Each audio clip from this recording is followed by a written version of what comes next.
such an important part in this time. Go to my people Israel and say to them to build my temple.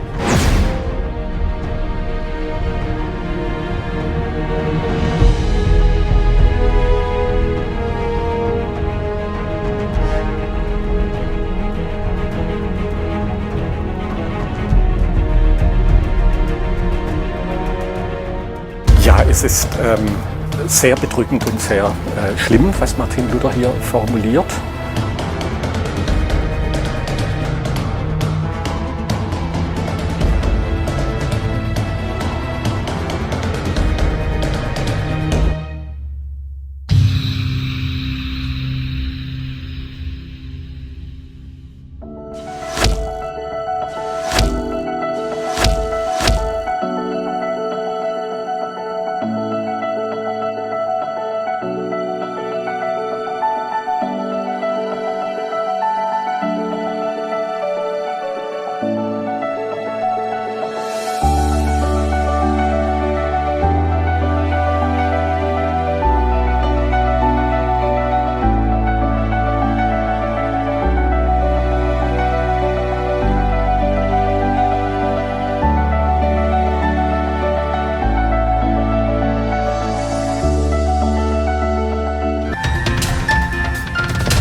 전 세계가 지금까지 한 번도 경험해 보지 못했던 팬데믹 상황, 코로나19 바이러스로 인해서 우리의 삶이 참 많이 바뀌었습니다.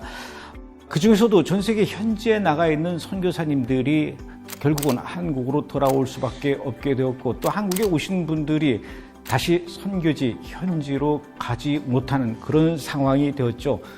이건 저희 브레드 TV도 역시 마찬가지입니다. 미국이나 이스라엘 이런 나라를 찾아가서 취재도 해야 되고 또 현지에서 인터뷰도 해야 되는데 현재로서는 모든 것이 중단된 상태입니다. 그렇다면 과연 현지 선교는 이대로 끝나는 것인가, 중단될 수밖에 없는 것인가, 이런 의문점이 드는데요.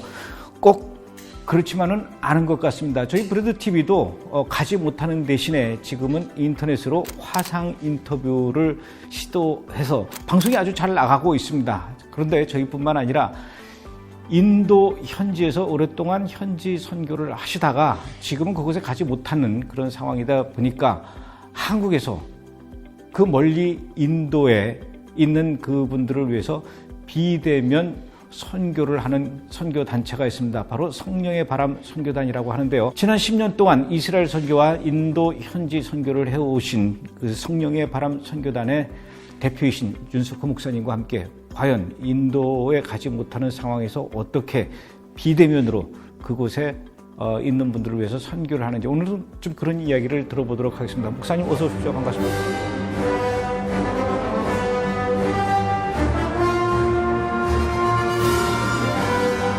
반갑습니다. 목사님, 제가 이스라엘을 이렇게 1년에도 여러 번 자주 가듯이 목사님은 인도를 이렇게 1년에 여러 번 자주 다녀오셨죠? 네네. 마지막으로 갔다 오신 게 언제입니까? 금년 2월 중순에 다녀왔습니다. 그러면 그때 당시면은 코로나 바이러스가 중국에 우한이 퍼질 때입니까? 예, 우한이 한참 퍼졌고, 그때 제가 인도 신학교 우리 이제 건축 때문에 일을 보러 들어갔는데, 그때 갔을 때 이 바이러스로 인한 그러니까 뉴스가 이미 인도까지 다 퍼져 있는 상태였어요. 그러니까 그때만 해도 인도에는 퍼지지 않을 때. 예. 제가 한국에 왔더니 외국 갔다 왔으면 그때만 해도 조금씩 긴장할 때였습니다. 그래서 아니 인도는 청정지역인데 무슨 소리 하냐. 아, 그땐 그랬었군요. 그렇죠. 인도는 청정지역인데 무슨 이야기냐 했고, 그리고 나서 인도로 가기 위해서 준비를 하고 있는데 비자가 그냥 비자를 제가 하는 게 아니라 티켓도 강제로 그냥 항공사에서 취소시켜버리고, 그리고 비자도 캔슬시켜버렸어요. 갈 수가 없죠. 이제는. 지금 그러면은 그 뒤로 한 4개월 정도 지났는데 그 뒤에 이제 막 본격적으로 인도까지 이제 퍼져나가면서 인도가 그야말로 창궐이 됐죠. 네, 지금은 하루에 12,000명 이상. 하루에? 네. 그리고 죽는 사람이 델리 지역에, 몬바이 지역에 너무 많이 사람이 죽어가지고 화장터에서 처리할 수 없다 보니까 그냥 외부에서 사람들이 있는 그 공개적인 자리에서 나무를 가지고 시신을 불태우는 장면이 곳곳에 있고 록다운 전체적으로 다 시키는 다시 하는 그런 상황에 놓여 있습니다. 목사님 말씀은 이제 확산이 됐다가 어느 정도 가라앉았다가? 진정되는 그런 분위기였다가 다시 또 확산됐다는 얘기죠. 거의 확산된 거는 뭐 잘 아는 대로 이렇게 검사가 제대로 안 된 분들도 많이 있기 때문에 예, 그리고 인구가 많다 보니까 그래서 사람이 갑자기 죽어나가면 그냥 이렇게 뭐 죽은 걸로 처리돼 버리는 경우도 많이 있는 상황이죠. 의료 시스템이 열악하다 보니까 다 이렇게 검사가 제대로 되지 않는 부분도 많이 있다고 보여집니다. 예전에는 그 인도를 자주 왔다 갔다 하실 수 있었을 때는 지금은 그렇게 못하지만 인도에서 목사님께서 어떻게 선교를 하셨던 겁니까? 사실은 제가 인도에 가서 처음 어떻게 선교해서 교회를 세울 수 있는 그런 접근할 수 있는 곳은 아니에요. 유비주는 한국에서 외국인 근로자로 왔는 그 외국인들을 우리가 특히 인도뿐 아니라 여러 나라인데 그 외국인들을 훈련시켰거든요. 광림 외국인 제자훈련센터에서 제가 한 8년 동안 그들을 훈련시키고 우리 제자들입니다. 제자들이 다시 돌아갔을 때 갔더니 완전히 회심했고 그리고 예수를 믿는 사람들이 됐습니다. 이제 옛날 종교를 버리고. 근데 교회가 없다는 거예요. 차로 가서 몇 시간 가도. 그래서 인도에 가서 집회를 하고 그 집에서 동네 사람 초청해서 집회하고 그리고 하나님께서도 역사하셔가지고 그 집에다 교회를 세우고 그러면서 그 집에다 다시 교회를 올리고 이런 형태로 해서 교회를 세우고 있고요. 힌두교는 신이 한 3만 개 가까이 있다 그러죠? 그렇습니까? 예, 뱀부터 뭐 깨구리. 요즘은 힌두교에서 제일 신 중에서 인기 있는 신이 비자신이죠. 비자신이 있습니까? 예, 비자신이 있는데 비자신 템플도 있고요. 예, 사원도 있는데 여기가 가장 사람들이 많이 몰리고 예, 거기에는 비자신은 뭐냐면 비자신 앞에 가서 기도하면 비자가 나온다. 그러니까 인도 사람들은 비자 참 어려워요. 예, 참 어려운데 그래서 많은 사람들이 비자신에게 기도하고 그러다가 어쩌다 그 중에 한두 명이 비자가 나왔다. 그러면 간증하는 거예요. 내가 비자신인데 헌금을 얼마나 했더니 비자가 나왔다. 그러니까 지금 특히 젊은 사람들이 외국에 가기를 원하는 사람들이 일단은 비자신인데 가서 한번 기도하는 거는 거의 해야 된다고 생각할 정도로 인도 사람들의 기본적인 이 멘탈리티가 범신론 사상입니다. 모든 게 신이에요. 그러니까 신의 개념이 우리하고 좀 다른 다르죠. 거라고 볼 수 있겠네요. 네네. 범신론적인 사상이라서 인도에 특히 우리가 힌두교권에 가서 선교 사역할 때는 당신 예수 믿으시오? 예수 믿으면 복 받습니다. 예수 믿으면 구원 받습니다. 그러면요. 그래가지고 자, 손 들어보시오. 그러면 손 들는 사람 되게 많아요.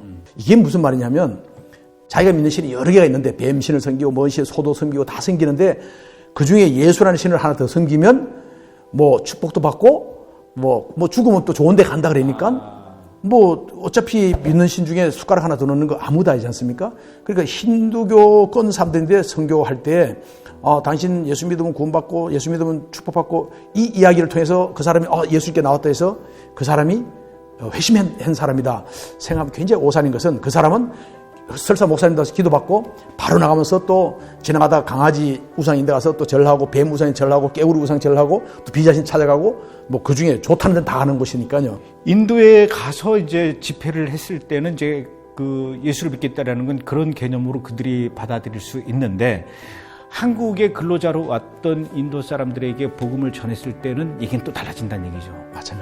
마찬가지예요. 네, 제가 근데 목사님께서는 조금 전에 그들이 인도로 돌아가서 믿음을 계속 유지한다 그랬죠. 예, 제가 비주에서 선교할 때 가장 먼저 하는 것은 너가 갖고 있던 신 다 버려라. 그냥 예수 믿고 와서 구원받고 이러면요 세례 받으면 다 받아요. 다 받습니다. 문제는 너가 가진 신 다 버리고 집에 있는 이렇게 우상들 그림이나 우상물 이거 다 버리라 이야기하면요, 그걸 어떻게 버립니까? 이 신인데. 그리고 뭐냐면 예수라는 신 하나 더 섬기기 때문에 그건 그렇게 받아들이면 오해하면 안 되고 외국인 제자훈련센터 사역하면서 제가 익힌 것은 인도 범신론적인 사상에 있는 분들에게는 가지고 있는 그걸 완전히 버리고 그리고 예수님만 믿어야 된다. 근데 그렇게 받아들이냐고요. 무엇이 진짜인가만 알면 그래서 예수님이 진짜라는 걸 보여주고 알려주고 그리고 나머지가 가짜다는 걸 알려주는 거예요. 그리고 그들이 체험하고 그렇게 해서 거듭난 사람들은요 돌아가서 끝까지 지금도 믿음 지키고 목사님 지금 우리 동네에 차로 가도 2시간 3시간도 교회가 없는데 그래서 내가 그럼 방문할게. 그러면 동네 사람 친구들 다 초청해. 그 한국에서 아주 유명한 사람이 왔다. 유명한 패스터가 왔다 그러면 뭐 그렇죠. 인도에서는 제가 유명하죠. 예, 한국에서는 유명하지 않지만은 그때 사람들이 몰려옵니다. 그러면 제가 거기서 전하는 메시지가 뭐냐면 자주 이야기하는 게 이 인도에 내가 인도 대통령 친구다. 24시간 내가 전화를 인도 대통령하고 언제든지 수상하고 통화를 할 수 있다. 그리고 모든 이야기하면 들어준다. 여기 여러분들인데 인도 수상을 내가 소개를 해줬다. 소개해줬고 전화번호를 줬다. 24시간 되는 걸 내 이름을 대고 내 이름을 대야 아니까 내 이름을 대고 무엇을 이야기해라. 그러면 다 들어준다. 자, 그러면 여러분들이 지금까지는 뭐 경찰 찾아가고 밑에 공무원 찾아가고 해도 여러분들 문제에 도움되냐? 도움이 전혀 안 됐지 않느냐? 해결 안 됐지 않느냐? 그런데 만약에 너 인도의 대통령 혹은 수상인데 내가 가르쳐준 내 이름을 대고 해서 전화해가지고 언제든지 통화해서 도움을 받을 수 있다면 누구인데 이야기하겠냐? 그러면 전부 다 묻는 게 말단 공무원 할 사람 손들어 아무도 없어요. 그 다 대통령하고 손들어. 바로 그거다. 지금 여러분들이 믿고 있는 힌두에 있는 신들, 너들 믿고 있는 당신들 믿고 있는 신들은 바로 그와 마찬가지로 그보다도 훨씬 못한 가짜다. 그리고 그건 우상이다. 그리고 참 신이고 그리고 온 우주의 왕은 바로 예수님이니까 내가 내 이름을 가지고 했듯이 예수님의 이름으로 얼마든지 여러분들이 하나님 앞에 다 풀 수 있다. 그런데 예수 믿는 형제들이 늘어나면서 이제 그들이 모여야 될 장소, 교회가 이제 필요하니까 그렇죠. 목사님이 인도에 가서 교회를 세울 수 있도록 공사를 하는 겁니까? 아니면 기존에 있는 건물을 매입을 하는 겁니까? 기본적으로 교회 하는 것은 그 현지에 있는 사람들, 우리 제자들이, 그렇죠. 다 우리 제자들이죠. 결국은 제자들이 집이라든가 혹은 땅, 그 땅에다가 이제 저희들이 그분들이 재정적인 능력이 안 되고 하기 때문에 그러면 저희들이 그 교회를 뭐 큰 예산 들지 않습니다. 그래서 어쨌든 교회를 세워줍니다. 세워주고 거기서 예배를 드릴 수 있도록 해주고.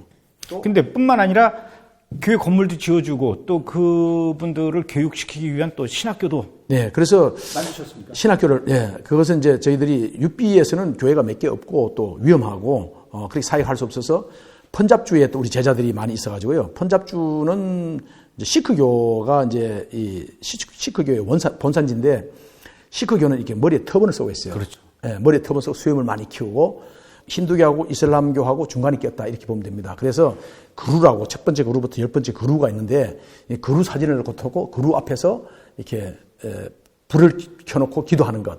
그래도 사원에 가서 기도하고 이것이 시크교인데 그곳에 자생적인 교회들이 우리 제자들이 가 있는 곳에 이미 자생적인 교회가 있었고요.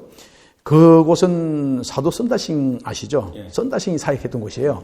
선다싱이 사역했었고 그 이후로 선다싱 영향을 받아가지고 그 제자가 그래서 은혜 받고 예수 믿고 그러다 은혜 받으면 자기 집에 사람들이 모여 예배 드리고 예배 보다 보니까 자기를 패스터라 부르고 그래도 점점 교회를 세우고 그래서 교회 성도가 500명, 600명, 300명 되는데 패스터들이 있더라고요. 제가 몇 년 전에 갔을 때 그 제자들이 있는 곳에 갔을 때 제가 가서 그쪽에 집회를 하고 이제 하다 보니까 그 목사님들이 다 모여와서 이야기하는 거예요. 자기들이 사실은 전혀 신학도 안 배웠고 그리고 안수도 안 받았고 그러다 보니까 집사도 뭐 이게 교회 시스템이 안 돼 있는 거예요. 그냥 아주 그 원시적인 교회 형태로만 성도들이 모여서 그래 말씀이 훈련 안 돼 있다 보니까 찬양을 길게 하고 성경 읽고 나름대로 뭐 패스터라는 사람이 뭐 이야기를 좀 해주고 그 다음에는 기도하고 이게 전부였습니다.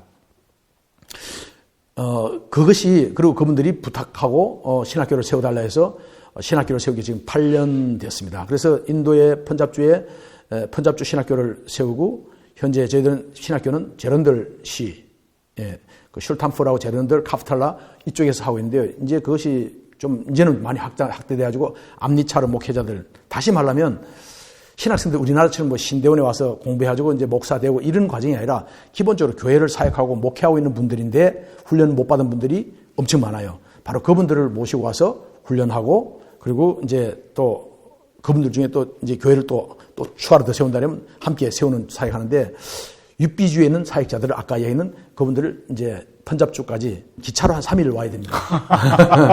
3일 먹고 자고 하면서 다들 와가지고 그리고 우리 펀잡주에 있는 신학교에서 같이 먹고 자고 같이 공부하고 끝날 때 또 보내고 이렇게 합니다. 그런데 이제 신학교라면은 공부할 수 있는 공간이 있어야 되고 이제 건물이죠.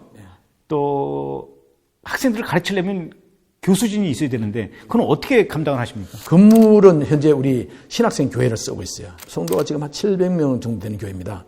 그 교회, 우리 제자인 합니다만 그 교회에서 우리 신학교를 했는데 문제는 이제 교통편이 안 좋잖아요. 그래서 멀리 다른 도시에서 오는 신학생들, 목회자들이 와야 되는데 오지 못하다 보니까 저희들이 이제 순회를 하면서 목회자 세미나를 이 도시 저 도시 이제 하면서 또 신학교를 하고 운영하는데 지금 그것이 문제가 돼가지고 신학교를 기숙사가 있는 멀리 도시에서 온 목회자들이 또 신학생들이 와서 같이 자고 같이 공부하고 먹을 수 있는 그런 신학교 건물이 필요해서 지금 신학교 학교 범위를 세웠고요.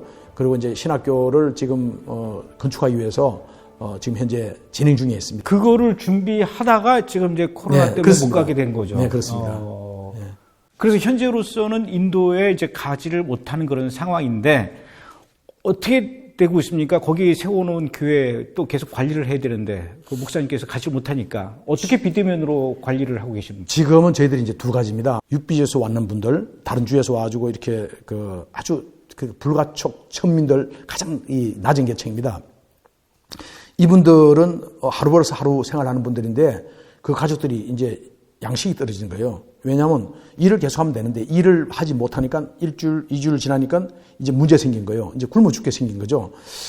그래서 급하게 우리가 사역하는 것은 긴급 양식 구호 사역을 했습니다. 먼저는 한 5인 가정, 6인 가정 기준으로 해가지고 한 3주간 정도를 먹을 수 있는 양식을 저희들 준비했는데 거기 한국 돈은 3만 원 정도, 3만 원이면 그 한 가족이 한 3주간 20일 정도 양식이 돼요. 전혀 바젯이 없는 상태에서 우리가 이 일을 하게 됐다 보니까 너무 급하고 답답하고 이제 죽어가는 사람을 살려야 되니까 그렇게 시작했는 것이 우리가 100가정을 준비해가지고 나누었고 100가정 나누는 가운데 이 현지에서 왜냐하면 이 코로나 바이러스 때문에 이걸 누구를 통해서 주는 게 아니고 직접 가서 전달해 줘야 돼요. 그 사람들은 어떻게 갈 수가 있어요? 이제 그러니까 경찰서로부터 우리가 특별 운행 면허증을 받는 거예요. 그래서 그건 또 통하나 보죠? 예, 운행 허가증을 우리가 계속 받습니다. 받아가지고 3일간 계속 주는 건 아니고 3일 동안 우리가 이 물품을 나눌 수 있는 그 특별 운행증을 주면 그 운행증을 붙이고 다니는 거죠. 직접 가서 그걸 전달해 줬죠. 전달하는 과정에 현지에 있는 지역 판사가 있는데요. 지역 치안 판사라고 하는 제도가 있습니다. 치안 판사가 그 내용을 듣고 허가해 주는 과정에서 자기가 사인을 하다 보니까 이 일은 내가 좀 도와줘야 되겠다. 왜냐하면 이 설렘가 쪽이 들어가는 거 아닙니까? 이 천막들 치고 있는데 그곳에는 위험하기도 하고 또 위험하다는 건 안전도 위험하지만은 또 바이러스에 대해서 사람들이 몰려와도 안 되고 하니까 이분이 자원해가지고 자기가 도와주겠다 해서 같이 안내를 해줬어요. 그러다 보니 이분하고 같이 쭉 우리가 집집마다 이렇게 방문해 주는데 그 안에는 양식들이 들었고요. 20일치. 그 안에는 이제 우리 전도지 당연히 돼가죠. 가서 이렇게 전해주고 악수하고 할 수 있는 게 아니고 가서 인사하고 두고 그리고 두면 이분들을 가져가고 서로 이렇게 접촉을 하면 안 되니까 그 안에 전도지를 넣고 해가지고 복음도 전해주고 생명의 떡도 주고 그다음에 그들이 먹을 양식을 주고 했는데요. 이것이 치안 판사가 그 현지 신문 유력한 신문 일간지 몇 군데다 신문에 기사를 게재했습니다. 이 계기가 곳곳에서 이제 그러다 보니까 도와달라는 데가 너무 많은 거예요. 교회는 교회대로 도와달라고 이 부분에 있어서 제가 100가정 가지고 되는 문제가 아니었어요. 마침 그때 국민일보하고 극동 방송에서 또 목회 사무신문에서 이 내용을 기사로 이렇게 해줬습니다. 해주는 것이 전혀 뭐 얼굴도 모르고 그런 분들이 거의 대부분입니다. 이분들이 헌금을 해준 것이 재정이 돼가지고 지금 500가정 현재 나눠주고 있습니다. 일단 지금 그 도움을 받는 분들이 예수를 믿는 사람들이 아니라 일반 인도인들인데, 네네. 근데 저는 그분들도 그분들이지만 그보다도 먼저 인도에 있는 WHM 그 스태프들, 예수 믿는 사람들, 이 사람들부터 먼저 도와야 되는 게 아닌가 싶은데요. 우선은 너무 급해서 그분들이 죽으면 안 되니까 그 사역을 한 500가정을 이제 지금까지 했고요. 이제 이게 신문에 뉴스에 알려지고 이제 인도에서 알려지다 보니까 우리 WHM 인도 본부로 연락이 오기를 많은 교회들이 지금 교회 성도들 중에서 굶어 죽어가는 사람들이 많이 있다.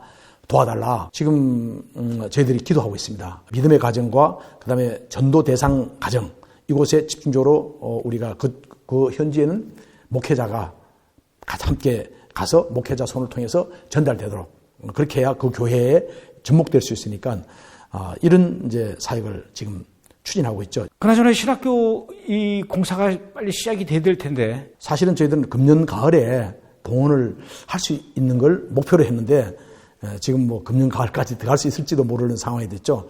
어쨌든 비자만 열리고 비행기만 열리면 또 들어가서 신학교 건축 그 사역을 이제 봐야 되는데요. 브레드 TV도 마찬가지로 지금 못 나가시니까 현재 하고 있는 것은 이제 우리 인터뷰를 온라인으로 이렇게 하고 있지 않습니까? 그래서 지금 현재는 우리가 비대면 사역으로 해서 온라인으로 이렇게 제가 메시지를 전하고 또 번역해 제가 영어로 해주면 그걸 또 다시 펀잡으로 주로 펀잡을 쓰는 펀잡으로 번역해가지고 나눠주고 이런 사역을 하고 있고요. 그리고 또 이 젊은 청년들은 직접 통화가 되니까요. 앱을 통해 가지고 제가 이제 직접 통화로 기도하면서 기도도 해주고 계속 교회 상황을 체크하고 또 궁금한 내용들을 물어보면 제가 이제 공동으로 같이 답을 해주고. 목사님께서 특별히 인도 선교, 인도인을 대상으로 한 선교 관심을 갖게 된 계기가 있습니까? 전 광림 외국인 제자훈련 센터를 세우고 인도 사람을 목적하는 건 아닌데 제가 만난 게 인도 외국인들이었고요. 그리고 인도 외국인들을 제가 많이 이렇게 교회로 초청해 와서 훈련시켰는데 아까 말한 대로 돌아서 교회가 없는 거 하고 첫 번째는, 두 번째는 제가 영어로 이야기해주면 그걸 인도말로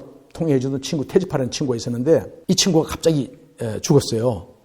교회 와서 예배드리고 그날 갑자기 죽게 돼서 이 친구 천국 가고 이 친구를 이제 시신을 보내고 장례식에 가서 그게 펀잡주입니다. 그래서 펀잡주회가 10년 전입니다. 10년 전에 펀잡주회 가서 제가 장례식에 가서 예수님을 선포했죠. 네, 태지팔에 지금 천국에 가 있는데 당신들이 이 가족들이 태지팔 이제 영원히 만나지 못하니까 너무 마음이 아파서 내가 한국에서 왔다. 조문차 온 건 아니다. 그래서 내가 여러분들에게 태지팔 만날 수 있는 기회가 하나 있어가지고 그래서 그 기회 때문에 왔다 그랬더니 그 다 길을 이루는 거예요. 지금 태지팔은 천국에 있다. 그래서 그 기회는 바로 내가 비밀 열쇠를 가졌는데 비밀 열쇠 그 열쇠가 바로 예수 그리스도다 해서 복음을 선포했습니다. 그게 또 그날 마침 기자들이 좀 많이 와 있었는데요. 그 신문에 또 많이 실리기도 했고 현재 이 계기가 결국은 인도의 목회자를 찾아와서 또 함께 기도하게 되고 또 집회를 하게 되고 이 과정이 자연스럽게 오늘까지 이르게 됐습니다.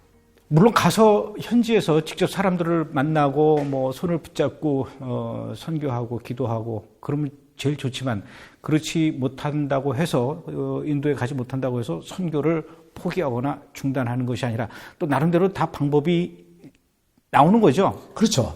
만약에 인도뿐만 아니라 지금 다른 나라에서 선교하시던 분들이 한국에 돌아오신 분이 있다면 그분들에게 목사님의 경험을 통해서 이렇게 해봐라라고 할 수 있는 이야기가 있겠습니까?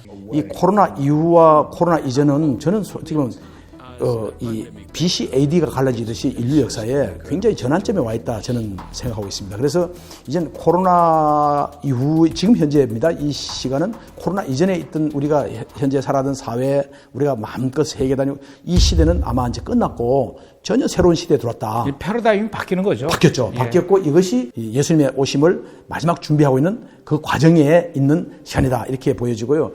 앞으로 이것이 현재 정도보다가 훨씬 더 심해질 수 있고 혹 코로나가 아닌 또 다른 이름일 수도 있고요. 아니면 또 어떤 정치적인 세력일 수도 있고 우리가 이렇게 대면에서 전도, 선교하기 어려워지는 시대가 지금부터 더 가중되어 갈 거다 하는 생각을 갖고요. 이제는 생각이 바뀐 것은 온라인 강의, 온라인 설교 하는 것을 이제 집중으로 준비한다. 어느 나라 할 것 없이.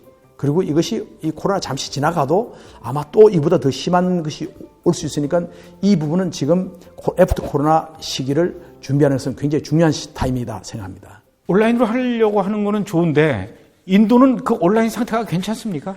인도에는 에그라는 거 있죠. 네. 예, 와이파이 에그가 싸요. 비싸지 않습니다. 그래서 와이파이 에그를 가지고 교회에 하나씩 주는 거예요. 에그 비용이 얼마 안 드니까. 그래서 에그 놓고 그 교회와 교회 근처에 있는 그 교회 주위에 있는 사람들은 핸드폰에서 에그를 통해서 접촉할 수 있어가지고 아마 그런 부분은 해소가 될 수 있습니다. 알겠습니다. 빨리 이 코로나 사태가 좀 진정이 돼서 목사님이 인도에 가서 신학교 공사를 위해서 첫 삽을 뜰 때 저희도 같이 가서 좀 그 현장을 지켜봤으면 좋겠고 또 인도의 그 믿는 형제 자매들 직접 만나서 또 그들의 간증도 들었으면 좋겠는데 그러려면은 빨리 이 사태가 좀 진정이 돼야 되겠죠. 그런 날이 오기를 기대하면서 목사님 오늘 인터뷰는 여기서 마치도록 하겠습니다. 고맙습니다. 예, 감사합니다.